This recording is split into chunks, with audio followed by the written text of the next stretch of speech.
In any case, before we get to Breathless, because I think that's a fun topic, and I do want to rope in my and shill for my other podcast, but Sure, of course. I mean, I don't know. but before we get this, that, but- I want to update you on the progress of my work movie club.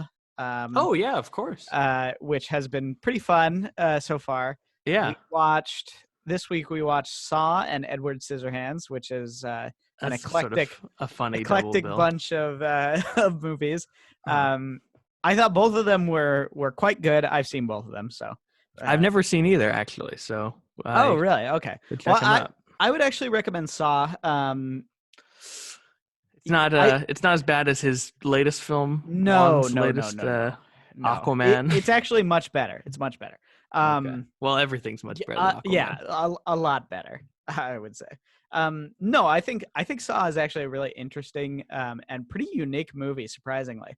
And I had seen Saw once before, so it didn't shock me necessarily. But I think Saw is a very compelling indie horror movie in a lot of ways. It's almost not even a horror movie. It's almost a thriller in the purest sense. Two guys wake up in a room together. They have to piece what happened to each of them, and they're both given notes and instructions on what to do, essentially. So the serial killer is playing a game with both of them, and so it's a lot of fun. It's a very fun premise. I would say it's very smart plot wise. It's very much a information revealing kind of movie where it's like the drama is in the information that's revealed, and so I think that's a lot of fun. Those are the kind of movies that I enjoy, and seeing the characters react to this. Yeah, exactly. But I'm assuming is a terrible situation they find themselves. Yeah, terrible situation. Yeah, and all things considered, because it was made on a very small budget, like I think about $1 million, and so in 2002. So it was made on a pretty small budget, which meant that they had very low shooting time. I think they shot in like a week or something, and so the acting is not very good, the dialogue is not very good. So there's, I don't want to oversell it to you or anything. That's okay. But I think some of those things are very forgivable considering, what actually is compelling about the movie, which is right.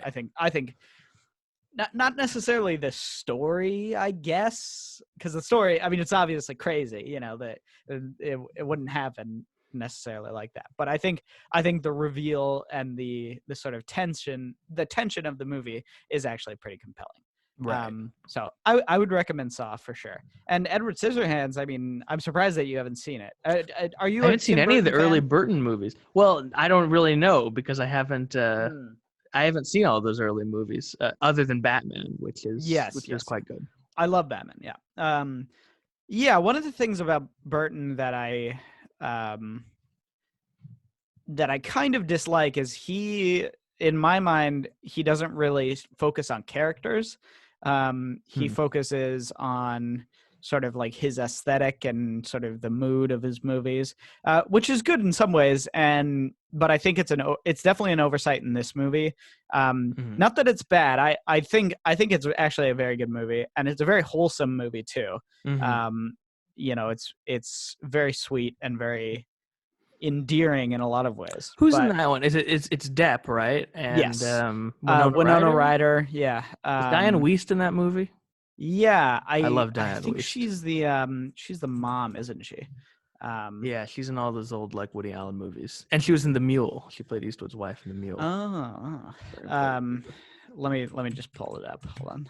Yeah, I got to see those in Ed Wood and. I'd like to see Ed Wood for sure. Ed Wood just sounds terrific because Mike and Jay are always talking about it, and and the guys who wrote that movie actually are really great biopic screenwriters. They did the Dolomite movie with Eddie Murphy. Oh yes, I wanted to see that. Yeah, you would like the Dolomites. It's a lot of fun, and it's very fun if you have experience making movies, or the limited experience yes. we have, because it just makes it even more funny. Yeah. No. So I would definitely recommend it, but I think the one thing that it falls short on is, you connect to the characters in a certain way, but I felt everybody except for Edward has kind of this, there's almost this like veneer, and it's purposeful, but in a way that sort of limits your connection to those characters. So yeah, I mean, that would be my biggest criticism of it, but I think it's a very sweet movie. It's a very wholesome movie. Oh, it's definitely on my list, but I mean, both are on my Recommended. list. Saw is definitely one I avoided for many years because of, like, obviously, I'm not crazy about the gore. I mean, I'm not sure actually how crazy it is compared. No, to it's not. So, and like, that's is it worse than like 7 or worse than? It's on the. It's. I would say it's on the same level as 7. I actually, I can actually more disturbing than gory, actually. Yeah, definitely.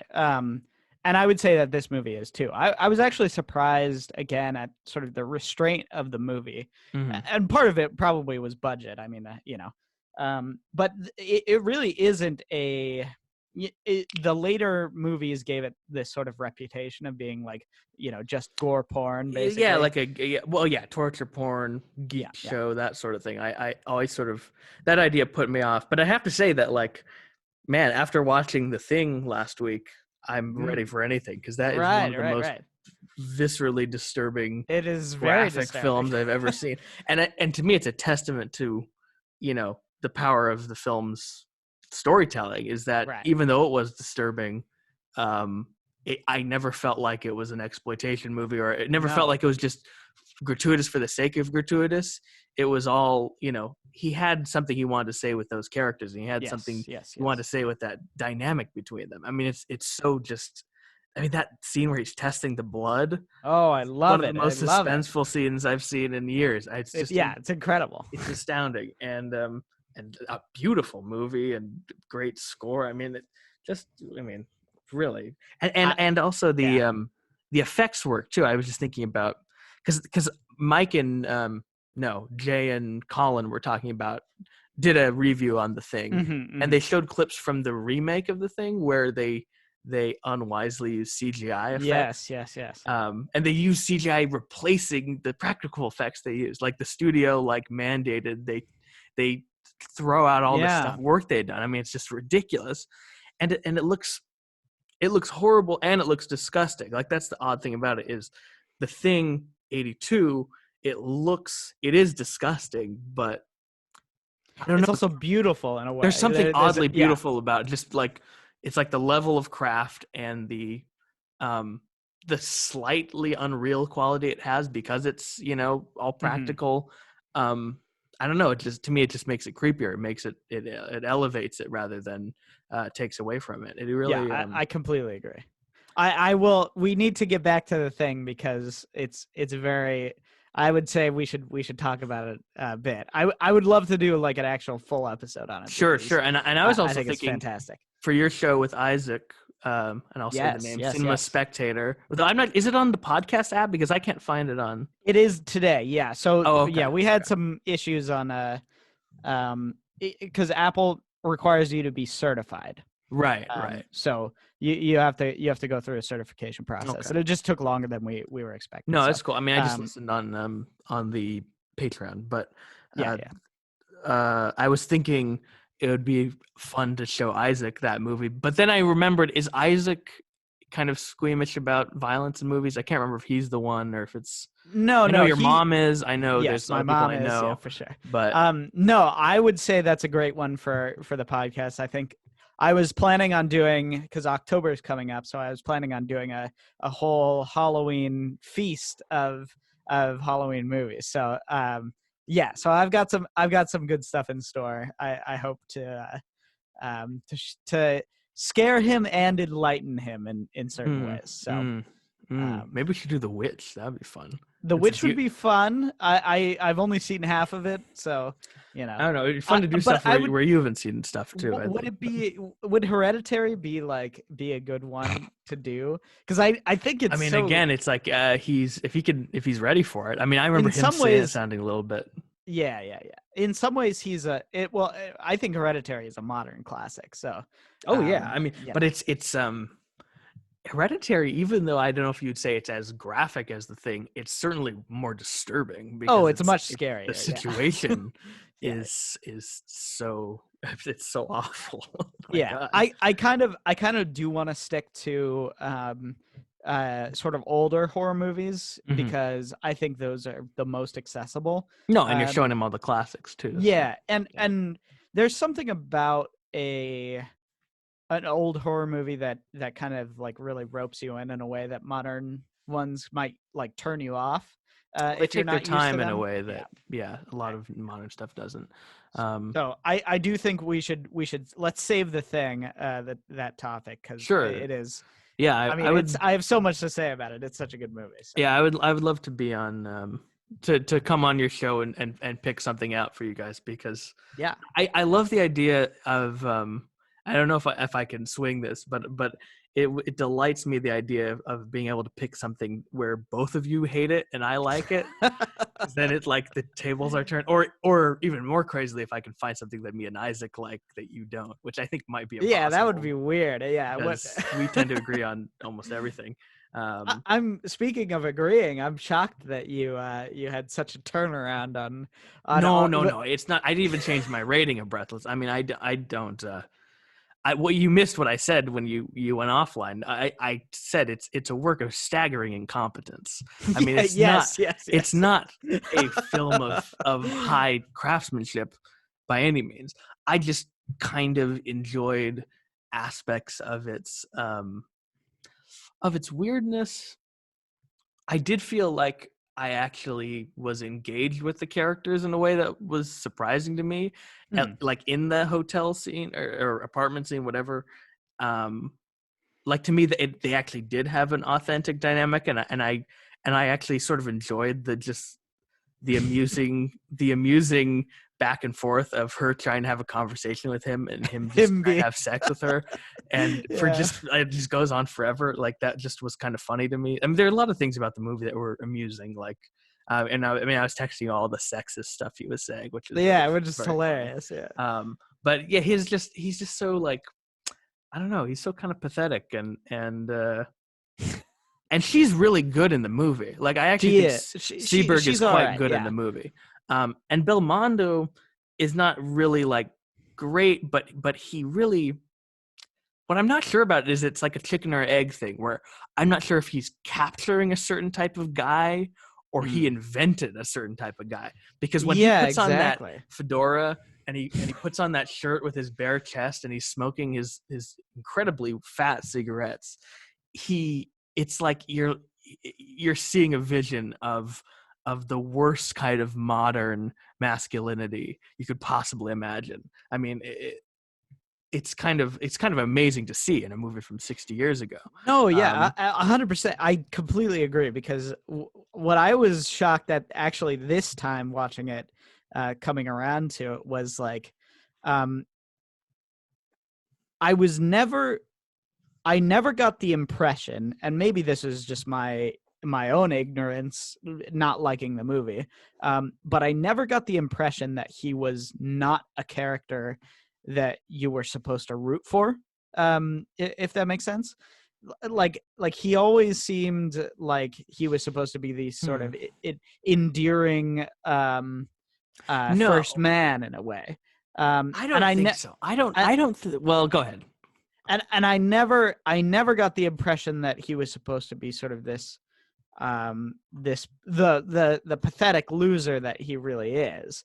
But I don't know. Maybe I'm just missing the point of the movie. I'm not sure, because it's possible that like, he was supposed to be portrayed that way.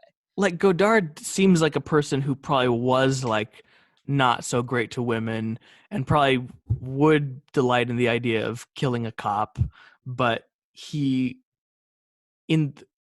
as the movie, as I watch it, it seems to be, it's not like a condemnation in like a stupid way. I just mean it's like something like Fight Club, where you watch it and the movie is not hitting over the head that like this is wrong, but as you watch it, you're getting a sense that this guy is sort of pathetic. And that's why I thought like the biggest criticism you guys were talking about was his character. I was like, I don't really think that's the biggest problem with the movie, because I think the movie's point of view of his character is interesting, and like very much like Fight Club, I think it's a situation where that archetype that movie created or popularized has been extrapolated into culture and emulated rather than critiqued. Where it's like so many guys, I feel like, saw Belmondo doing this over his lips and just all these like ridiculous sort of affectations.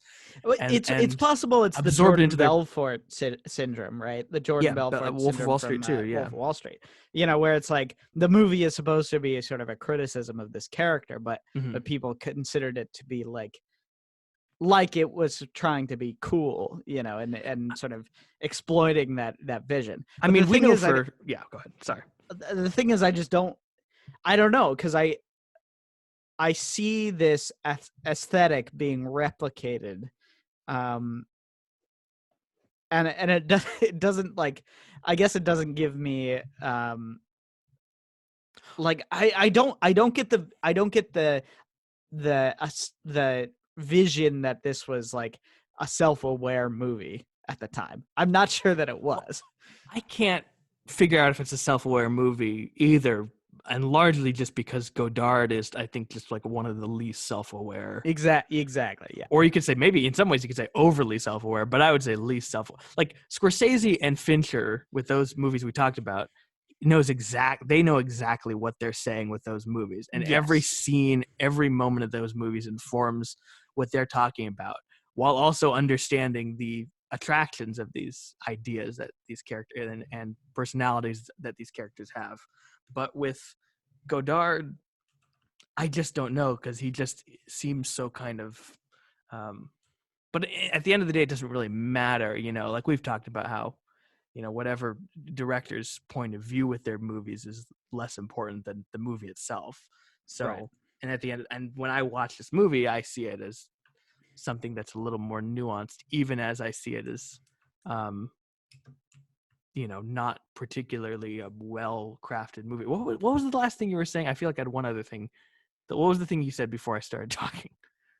No, I was just saying it doesn't feel like there's necessarily a self-awareness in the movie. And also it's just been like you said, it's sort of been replicated. This aesthetic has been replicated over and over again as like, this is, again, it's possible that it's just a cultural difference, right? Like it's possible that that we as Americans see this this like French sort of cool aesthetic as being cool, when it's a more subtle movie in France. Well, that's an interesting thing, actually, like, because I don't know if I've ever read what like French audiences, I mean, I assume they must think it's, because French men have emulated the Belmondo personality. I mean, as much or certainly more than I think than American men have. But like maybe it would be less seductive, that kind of styling. The thing I was going to say, which is the question of something like Bonnie and Clyde. When you watch that movie, like, I don't know, like, do you feel the point of view of that movie is he's seduced by it? Because it's very much inspired. I mean, even I think Beatty even imitates Belmondo in some points of that movie. But you like that movie, right? I do, yeah. I mean, because I don't. That's another one where it's like Penn seems to definitely think they are cool, you know, and the movie is like a countercultural thing. Right. And I'm not sure if you're just like, this is, again, like, are we just like too non-leftist and like, you know, we don't think killing police officers in these movies is cool, you know, like, is this just our problem? Or is Bonnie and Clyde something that you watch and go, oh, wow, these are terrible? I mean, I don't really think you're supposed to watch it and go, these are aspirational figures. I think you're just right. seeing it as a portrait of a sort of Well, there's warped sort of like societal situation. right. They're almost. I don't want to say they're like fallen heroes, but there's a certain element to them of being like,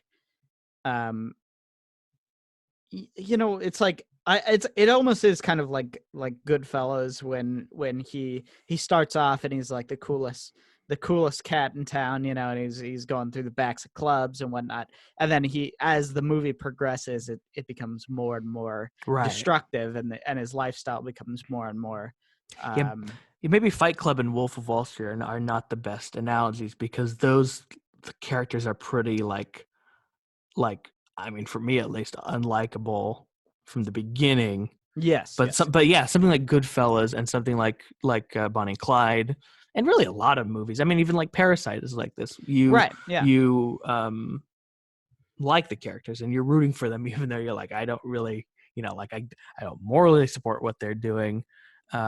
You still even, like Henry Hill, right? Or even something like Breaking Bad. I think Breaking Bad took this sort of to the nth degree. It was probably better than any film. Yeah, exactly. Yeah, it was basically the pinnacle of this idea, which was taking an evil character and making him the most compelling part of the show, or maybe the second most compelling part of the show. So, I think.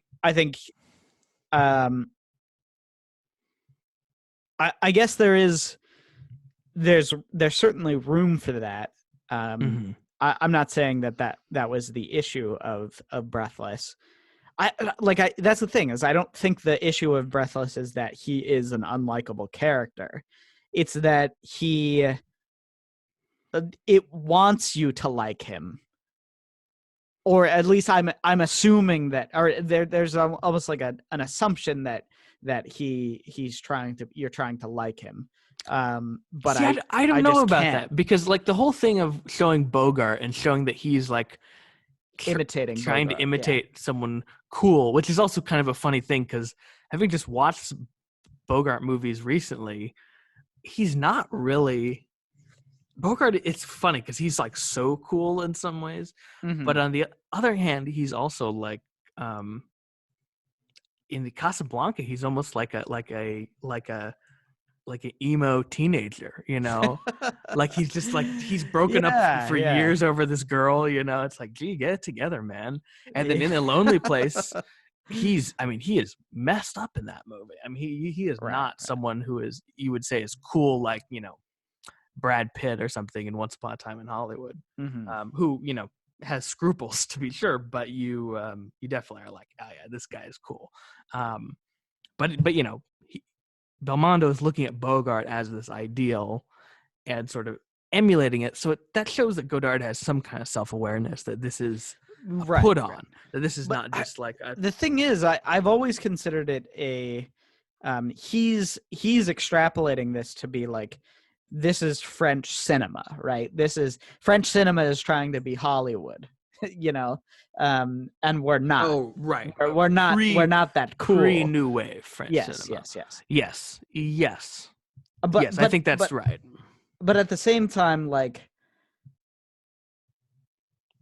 that's cool and all. That's a nice idea. And even talking about the elements of the movie are more engaging and exciting than watching the movie in itself, right? Certainly. So like talking about dissecting it is infinitely more interesting than actually being subjected to it. So yeah, I mean, I kind of I feel like I missed out the opportunity to talk about this movie in film classes the way you have.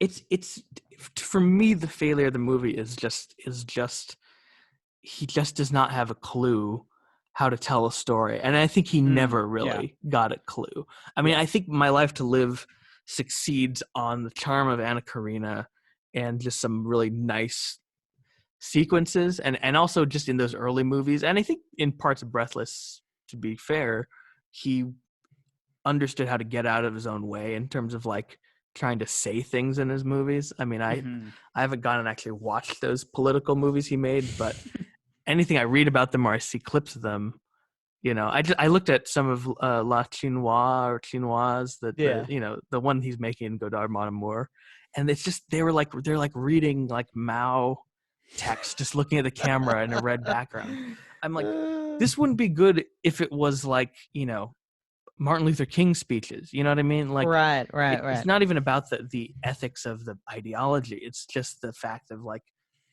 you're that uncreative in expressing your. I mean, like Bruce Riley is a literal communist. I mean, by his own admission, but he understands how to tell a story and how to like, Yeah.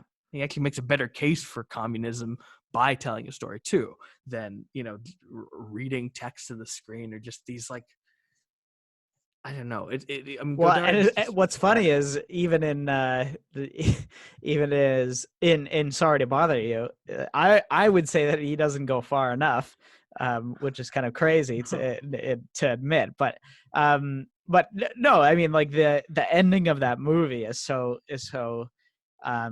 lame, I would say, right? Yes. The ending I heard he ran out of money, but I mean, still. Whatever, but it's like it would be way better if things like devolved into complete chaos. You know what I mean? Like that would be an actual. No, he doesn't take the extra step. Like Yeah. it almost felt like something like Network for a while, but anyway. Right. It's sort of. It doesn't. Yeah, no. We could talk about more, but yeah, I'm just trying to parse out what I don't like about the movie. I mean, the first 15 minutes of the movie, it's so bad. It's Breathless. It's utterly where it reminded me of when I watched Little Women, where it's just like this like frenetic quality it has, where and that's why I like the apartment scene, I think, because it really sat with the characters, and he actually doesn't cut around them a lot, and when he does, it's really effective too. There's a moment where she looks at him through a tube or something, a tubed up magazine, and it zooms in on him, and then it's like, I don't know if you'd call that technically a jump cut, but it's a illusion of time where it just cuts and they're kissing, and it's actually really I think it really works. Right. But the stuff in the beginning, it's just, I mean, I didn't even realize when I saw it the first time that he killed a cop, or like I didn't even realize what had happened because it was just like all this frenzy of nonsense. Yeah, it does. I mean, it doesn't. But he has the similar problem that Gerwig has, where it's just like he has no sense of like the contours of a scene. I mean, Gerwig in Little Women, I want to be clear, because Lady Bird is pretty great, but there's no sense of I don't know, characters and really more than anything, there's a lack of drama. He just which maybe I wonder if that's why he was so nasty at Truffaut, because Truffaut just owned him so hard in every way, basically. I mean, other than you imagine your first movie is Breathless, and then your buddy Truffaut, his first movie is The 400 Blows. I mean, the analogy I would make is like if you made, if like your first movie, Cameron, was, or your first piece of music was like, Mozart Symphony 40, and mine was Gangnam Style. You know what I mean? Which is actually works as an analogy even more, because Gangnam Style is the more iconic thing. Right. Really. Yeah. Right. Like it's in some ways more, I don't know if it's more influential than Mozart, but it's something more people know about. It's certainly more well known. But is it the better work of? I mean, again, that's the whole question is Breathless, if he had been actually as good as Truffaut and he made a great movie, it probably wouldn't have had the impact it had, because part of the movie's messiness is part of what made it groundbreaking or influential. The roughshod quality it has is a big part of that, and that again kind of goes back to what we're talking about with when we were talking about Sidney Lumet and Stanley Kubrick, where I feel like a lot of film Twitter people, or just film, really just art people in general, are more. I mean, I remember talking with a friend in high school where he just felt like any work of art that says something new or is doing something new is inherently good. And I don't know. But his argument was for like John Cage, like the 4:33 piece, where it's just 4 minutes and 33 seconds of silence, and Right. like I respect the point of view, but I mean, and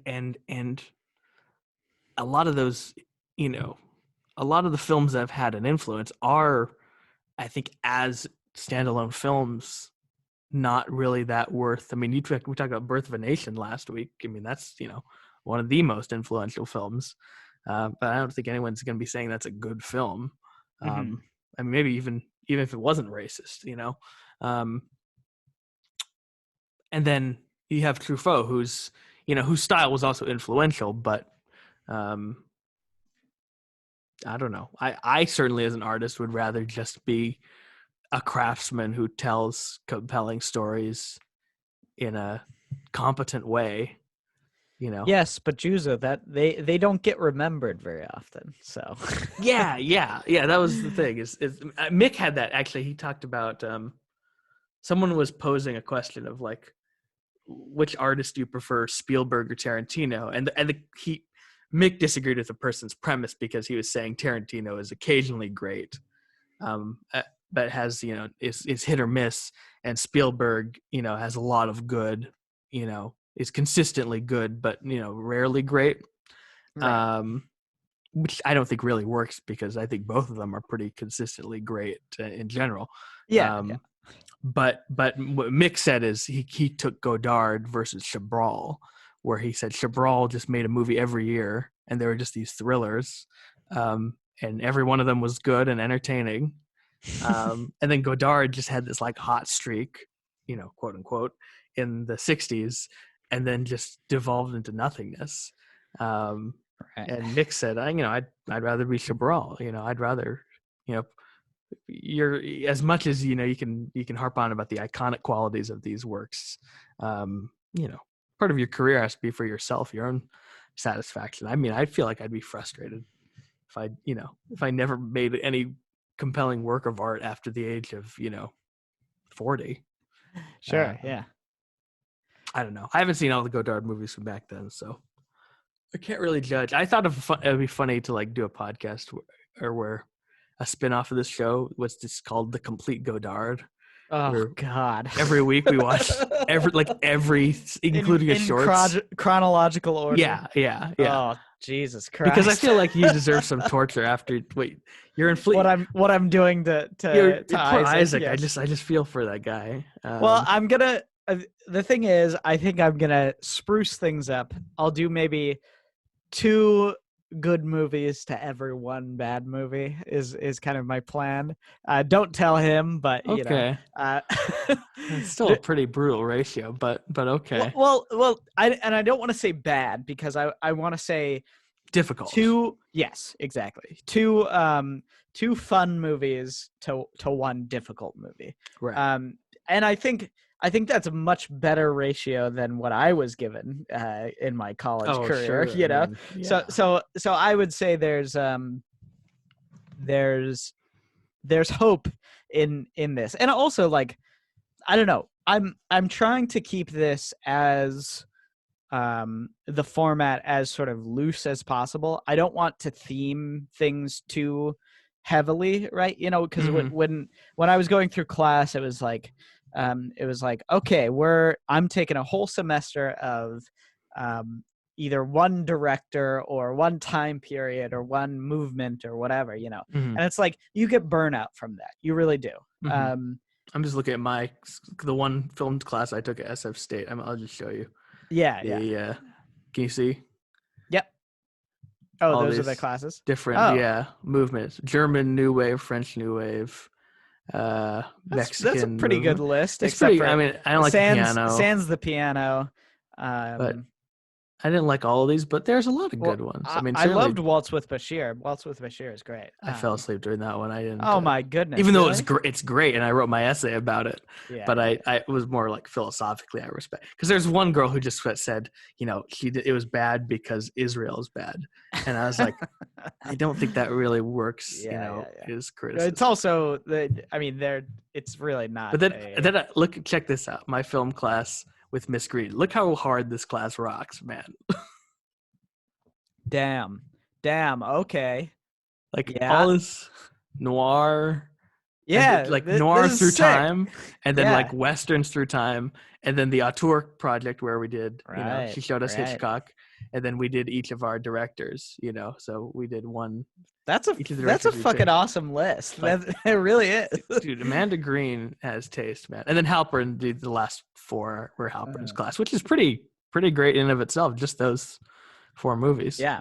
I love City of God. I think that's going to be on the list probably. Oh yeah, that's a good, and that's also like will kind of blow his mind. 100% too.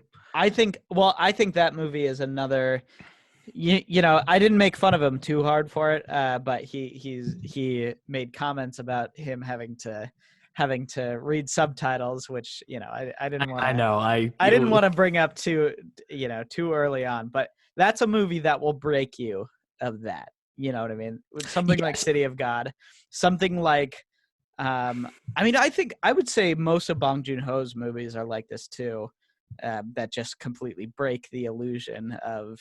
I was thinking that exactly today when he was complaining about, because I don't have much patience for people like Isaac who complain about subtitles, but I do understand if you have never watched movies with subtitles, exactly, it is a little, you do have to get used to it.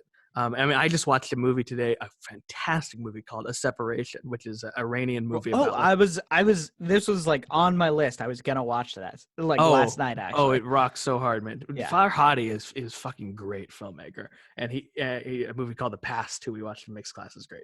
But anyway, that movie is like so verbose, like it's because it's just people arguing, I'm struggling and I'm running it back occasionally because you got to really concentrate. But it's worth it because it's a fantastic movie. But yeah, for someone like Isaac, Breathless, again is a kind of a talky movie, and I think I was thinking Bong exactly. What is Parasite, Mother, all those movies are very accessible. I think to someone who's they're good like training wheels foreign movies. Park. Well, this is the same with so my girlfriend, obviously she did not. I think she's come around more now, but she really did not like watching subtitled movies. Oh, really? In the early days of our relationship. But I think through watching movies like Mother, which she loved, she thought it was fantastic. And we watched City of God recently too. And I think both of those kind of were great examples of like, oh, this is actually what like foreign films can do. I mean, there's so many. There's the world is so open, right? There's so many interesting perspectives. I think City of God is like maybe like the key example of something where it's like so accessible, first of all, because it's so like frenetic and awesome and like does not stop, does not let up, basically. But it's also like about something completely alien to your own experience. So I don't know. I think it's a brilliant I think it's a brilliant movie. I think I really do. Yeah, that's a good that'll be a fun one to show him. I was the reason also I named The Dreamers when I was texting with you was because I think it's a good again, it's sort of training wheels because it has a lot of the qualities of Breathless, but it's mostly in English. And I think it would just be interesting. I mean, I would just be very interested to watch it with both of you guys. Yeah. It would be very awkward, but it would delight me, I think. Is that a group viewing movie? Not really, but I just think it'd be funny too because I don't know, I have a sick sense of humor, I guess. But to me it's interesting to watch Breathless and see him try to make a movie where it's just these like pseudo intellectuals sitting around bullshitting, just very French in the way that I know find annoying. And I do too. But with The Dreamers, it's like for whatever reason he gets it right and he's able to make it dramatic, even though the entire movie is just them in the house and they never do anything. Like the whole point is that they just like they're all like politically like have all these ideas and there's like riots going on outside, but they do nothing the whole movie. Right. So I think it'll be interesting to sort of see if Isaac takes to that more, or if he just has the same reaction. Because I mean, it's not like the characters are that much more likable than they're more likable than Belmondo, but I mean, they're not like incredibly sympathetic, and obviously they're pretty like, you know, navel gazing. Right. But I think it's like a great portrayal of that kind of mentality in many ways. Yeah. And on top of that, I just also curious to show you guys after hearing your incredibly puritanical discussion about sex in movies, because I was just so horrified that you guys really thought about sex that way in movies. And I mean, maybe I'm just like incredibly unbothered, but you know, to me, that movie is an example of like, it's like the opposite of the, you know, Harvey Weinstein having a dance scene or whatever, where there's no nudity, but you're like, ooh, this is creepy. But this, it's like, to me, it's completely justified by what the movie is about. So anyway, that'd be fun to whenever I can select stuff when I'm back in town too. I'm not really sure how we'll figure out this commute thing. Honestly, you know, we just got a fence put up in our backyard, and I'm seriously thinking about getting a projector set up back there. Oh yeah. I mean, the neighbors might object to us showing the Dreamers out in the yard, but yeah, maybe not the first one. It'd be a nice way to be able to bring you guys together. Chief Greenwood playing some pornographic films in his backyard on a projector.